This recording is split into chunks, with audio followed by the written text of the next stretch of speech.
Welcome to the digital learning on The Man in Asbestos by Stephen Butler Leacock. This is a video made for session 3 on this short story. I am Prasanna Urpikar, Associate Professor in English. The Man in Asbestos is a short story written by Stephen Butler Leacock, prescribed for the General English students of third semester BCom studying under Bengaluru City University, Bengaluru. There are totally 7 videos on this first lesson, and this is the third video for session 3.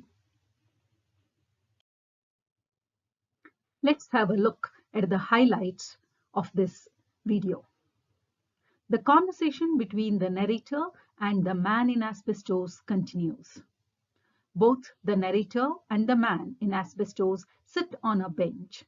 The narrator is shocked to know life had come to standstill. No communication, transportation took place. There was no work to be done. Machinery killed work. Great conquest of nature, the final victory of man and machinery. Chemical food came into existence, leading to stagnation of agriculture. No death except fear of being broken. Learning objectives of this session: to sensitize the importance of work and joyfulness in life, to get the student acquainted with the style of the short story, to understand the story and grasp its meaning, to correlate the idea in the story with their life experiences, enjoy the charm and beauty of life with all its challenges and strife. Session outcome. The outcome of this session would be sensitizing the students to the life in millennium, recapturing the era of the great conquest of nature, acquiring human values and worldview, work and joyfulness in life. Now the recap. So far in video 1 and video 2, made for session 1 and session 2, we have studied the narrator takes a trip to futurist world in his dream. The narrator meets the man in asbestos who introduces him to the millennium world. The conversation between the narrator and the man in asbestos continues. The narrator is shocked. He wonders whether was this the era of the conquest that he had hoped to see. He had always taken for granted that he did not know why that humanity was destined to move forward. This picture of what seemed desolation on the ruins of our civilization rendered the narrator almost speechless. There were little benches placed here and there on the street. Both of them sat down on the bench. The man in asbestos proudly asked the narrator, "Hasn't it improved?" The narrator gasped out a question. "Where are the street cars and the motors?" The man in asbestos said very casually, "Oh, we have done away with it long ago." How awful they must have been, the noise of them. So the man in asbestos, while talking this, rustled with shudder. The narrator was again shocked. He asked, "Without the vehicles, how do you get about? How do you move around?" The man in asbestos said, "We don't move around. Why should we? It's just the same being here as being anywhere else. We don't go anywhere." He looked at the narrator with an infinity of dreariness in his face. 1,000 questions surged into the narrator's mind at once. He asked one of the simplest questions to the man in asbestos. He asked, "But how do you get back and forwards to your work?" The man in asbestos said, "Work? There isn't any work. It's all finished. The last of the work was all done centuries ago. Now we are not left with any work." When the man in asbestos told the narrator that there was absolutely no work, the narrator looked at him a moment open-mouthed. Then the narrator turned and looked again at the grey desolation of the street with the asbestos figures moving here and there. The narrator tried to pull his senses together. He realized that if he was to unravel this new and undreamed of future, he must go at it systematically and step by step. The narrator, after a pause, asked, "Momentous things have happened since my time. I wish you would let me ask you about it all systematically and would explain it to me bit by bit. So, first, tell me, what do you mean by saying that there is no work?" The man in asbestos answered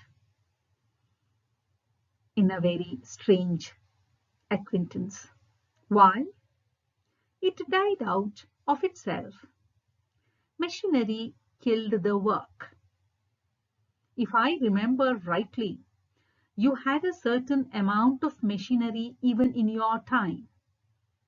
You had done very well with steam, made a good beginning with electricity, though I think radial energy had hardly as yet been put to use."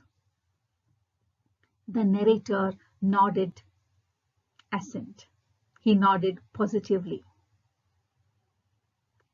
Then the man in asbestos continued, "But you found it, did you no good? The better your machines, the harder you worked. The more things you had, the more you wanted. The pace of life grew swifter and swifter. You cried out, but it would not stop. You were all caught in the cogs of your own machine. None of you could see the end." The narrator said, "That's quite true. But how do you know it all?" "Oh," answered the man in asbestos, "that part of my education was very well operated." "Ah, I see you do not know what I mean. Never mind, I can tell you that later.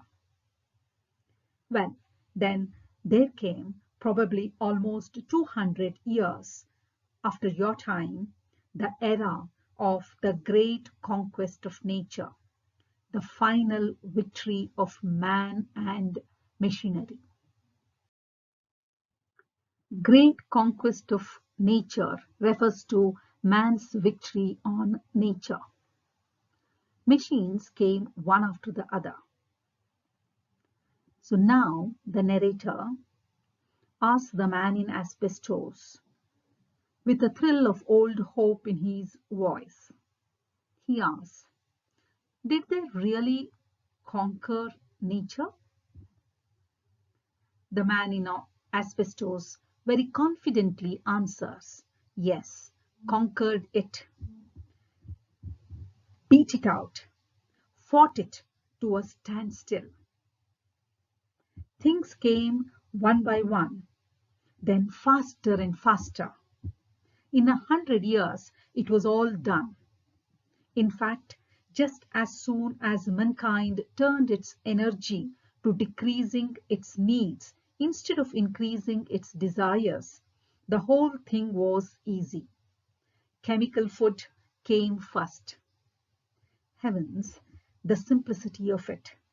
And in your time, thousands of millions of people tilled and grubbed at the soil from morning till night. I have seen specimens of them, farmers they call them. There's one in the museum.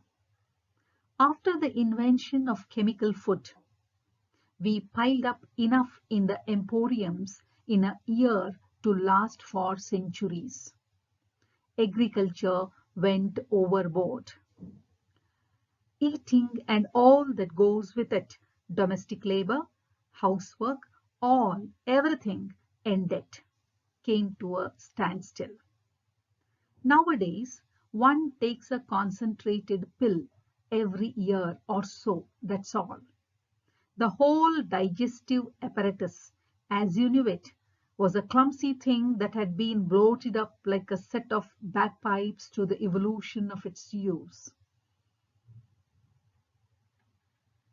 So, agriculture stopped, eating, domestic labor, housework, everything came to an end. So today, what they do is, they just take one pill a year and they never feel hungry at all. So hunger is also defeated.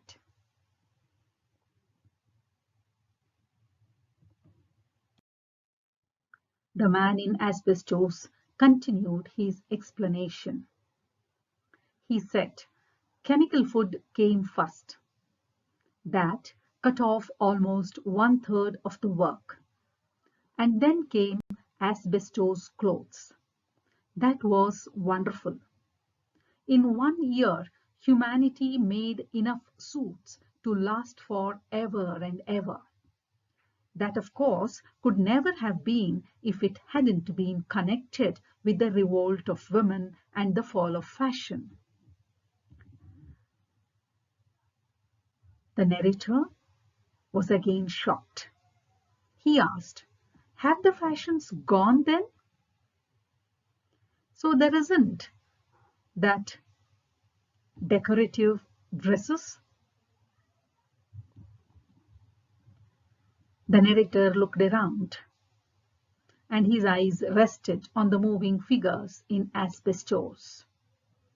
Yes, all of the people there were in asbestos clothes. The man in asbestos replies, yes, no fashion, everything has gone. The next to that we killed, or practically killed, the changes of climate.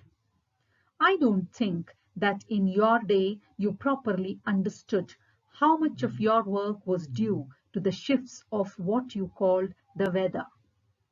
It meant the need of all kinds of special clothes and houses and shelters, a wilderness of work. How dreadful it must have been in your day. Wind and storms, great wet masses. What did you call them? Clouds flying through the air. The ocean full of salt, was it not? Tossed and torn by the wind, snow thrown all over everything. Rains, how awful. The narrator said, sometimes it was very beautiful. And how did you alter it? Killed the weather, answered the man in asbestos. Simple as anything. We simply turned its forces loose one against the other, altered the composition of the sea so that the top became all more or less gelatinous. I really can't explain it, as it is an operation that I never took at school. But it made the sky grey as you see it, and the sea gum-colored, the weather all the same. It cut out fuel and houses and an infinity of work with them. He paused for a moment. The narrator began to realize something of the course of evolution that had happened.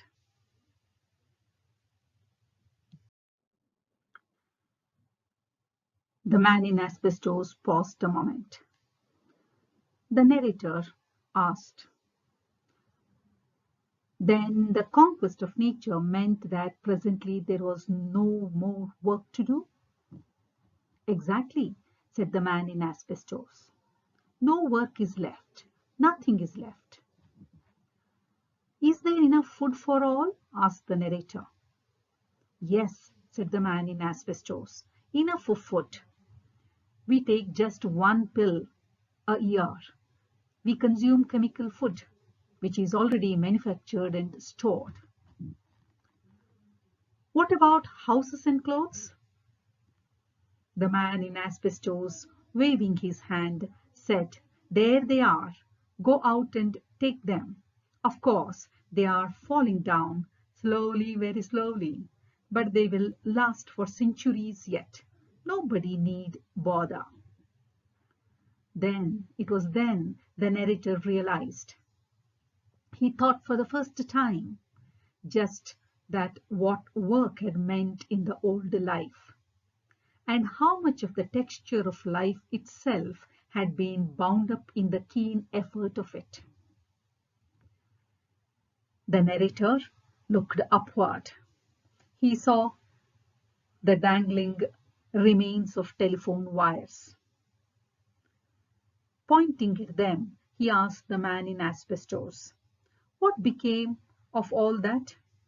The telegraph and the telephone and all the system of communication?" "Ha," said the man in asbestos. "That was what a telephone meant for. I knew that it had been suppressed centuries ago." "What did you use for those telephones?" The narrator answered with an enthusiasm. "By means of telephone, we could talk to anybody.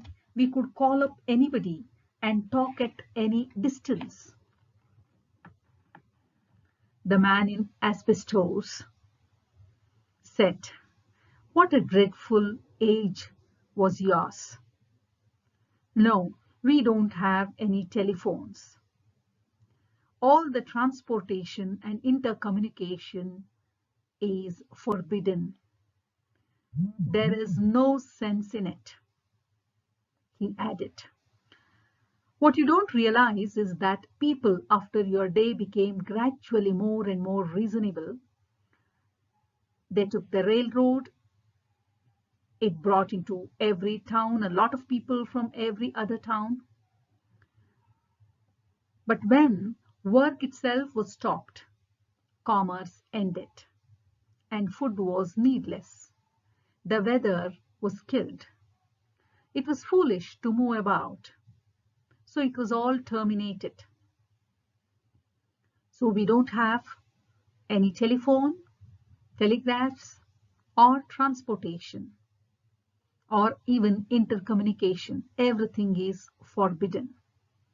When there is no work, when there is no commerce, and when we have food as much as we want, when the weather is killed, there is no need to keep any communication alive."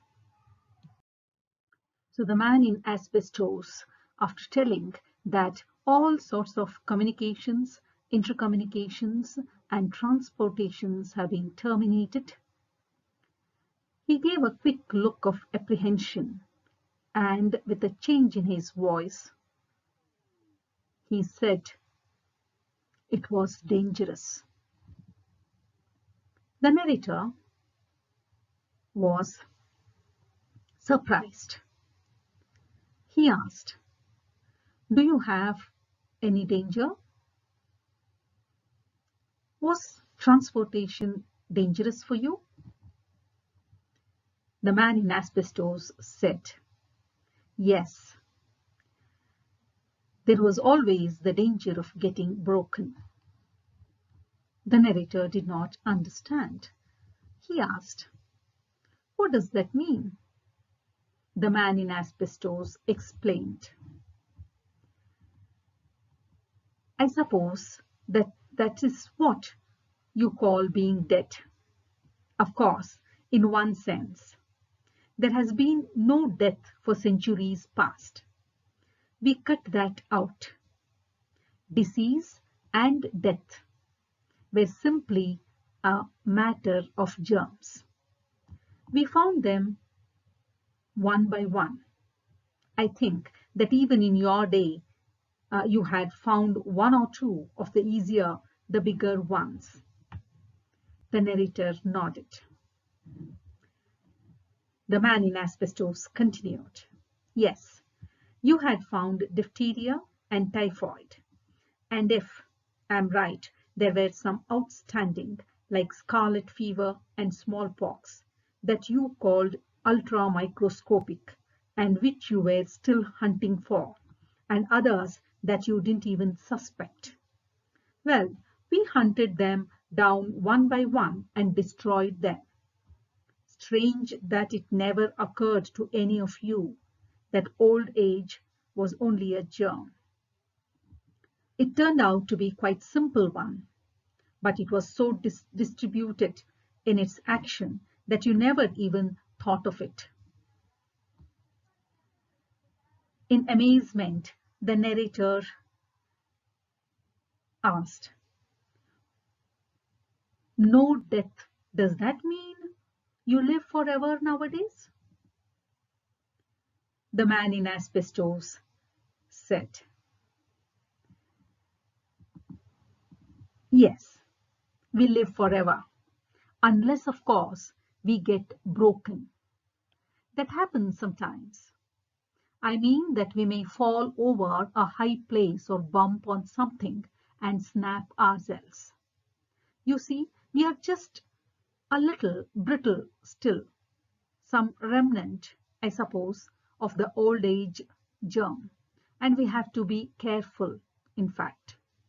He continued, "I don't mind saying that accidents of this sort were the most distressing feature of our civilization till we took steps to cut out all accidents. We forbid all streetcars, street traffic, aeroplanes, and so on. The risks of your time," he said, with a shiver of his asbestos clothes, "must have been awful." The narrator said, "They were, with a new kind of pride in my generation that I had never felt before." The narrator says, he said, "We thought it part of the duty of brave people too."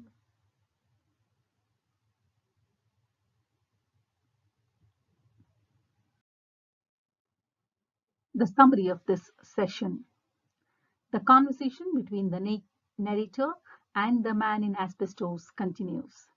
The narrator was shocked to know life had come to standstill. There was no work to be done. Machinery killed work. Great conquest of nature was established. The final victory of man and machinery had taken place. Chemical food came into existence, leading to stagnation of agriculture. No death except fear of being broken existed. Thank you, students. Thank you for listening to this video.